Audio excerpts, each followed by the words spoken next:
Good morning, children. So now we are going to discuss the Tobigas, the angular momentum of a rigid body. So here we are going to consider a situation which a rigid body is performing a rotational motion with respect to Z axis. So we are considering this is the axis of rotation. Z axis is considered as the axis of rotation. So this is corresponding x axis and y axis. And this rigid body is performing a rotational motion with respect to this Z axis.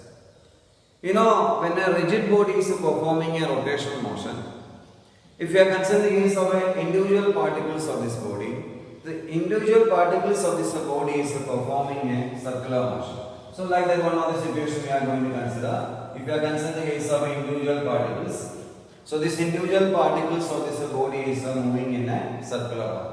I am considering one of this particle here, like a particle which is having mass m, and initial position is this, which is at a distance r away from this axis of rotation. And this particle is moving in a circular path. Like v is considered as initial velocity, and corresponding momentum is considered as mv. So this is the corresponding momentum. So in this case, if you are considering the case of individual particles which are moving in a circular path, having corresponding, we can see that v is the velocity and the linear momentum is considered as p is equal to m. But if you are considering the entire rigid body as a whole, we can say that which is having the angular momentum instead of a linear momentum. So that only we are going to find what is the angular momentum of this rigid body. So here we can define this angular momentum as it is a product of a linear momentum and perpendicular distance from the axis of rotation. That means we can say that the angular momentum L as R cross P, we can say that. So it is you can see that it is a product of linear momentum and perpendicular distance from the axis of our rotation. So we can say L is equal to R cross P. Or we can mention this as L is equal to, magnitude wise we can mention this as L is equal to, we can see that RT sin theta, we can say. Where theta is the angle formed between this position vector, that means R and P. So this theta is angle formed between, you can observe here. See linear momentum and this position vector R. So L is considered as RP sin theta. Based on this, we can define this angular momentum. So angular momentum is considered as the product of what is that perpendicular distance from the axis of rotation and the perpendicular component of this linear momentum. So this way we can define this angular momentum in terms of RP sin theta. We know angular momentum is considered as a vector quantity only. So it is having direction. The direction of this angular momentum is given by this right hand rule. We can apply a right hand rule and we can find the direction of this angular momentum.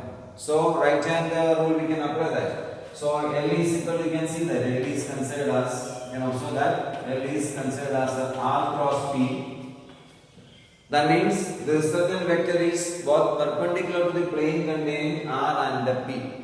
So with the help of a right hand rule, we can see that the finger part should be touching on the first vector R and palm side should be touching on the second vector P. We can see that this way. That means the thumb is showing the direction of the resultant vector. So this is the direction of the resultant vector. That means the angular momentum. So L is equal to R cross P.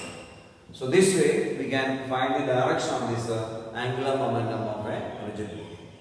Okay? Thank you. Now let us see what is the relationship between the torque and angular momentum. So we have seen that in the case of angular momentum is given as L is equal to R cross P. Suppose we are going to differentiate in this equation with respect to time. That means we can consider this as dl by dt. So dl by dt is equal to, so you can observe that when we are differentiating this with respect to time t, so you can see that this becomes dr by dt cross p plus, you can see that r cross dt by dt. So this way you can mention this when we are doing the process of differentiation. So this we can write this as dl by dt is equal to, you can observe that So dl by dt is what? Rate of change of displacement only. That means we can mention this as a velocity. So v cross this momentum only, linear momentum, that is mv only. So v cross mv plus r cross. You can see the rate of change of momentum. Rate of change of momentum is the force only. So r cross f we can mention. Now we can see that so dl by dt is equal to, you can see that v cross mv. M is a constant. Ultimately this becomes a v cross v. So cross product between the two parallel vector, we know that it becomes a 0 only. That means in this time becomes a 0. So 0 plus r cross f is now. R cross f we know that. What is this r cross f? So that is corresponding torque only. So we can mention dl by dt is equal to, you can observe that dl by dt is equal to r cross f. So that is torque only. So dl by dt is equal to, we can say that the corresponding torque acting on this body. So this way we can show the relationship between the linear momentum and corresponding torque acting on this rigid body. So the torque acting on a rigid body is equal to what is that? A rate of change of angular momentum. So dl by dt is equal to what is that? Torque acting on this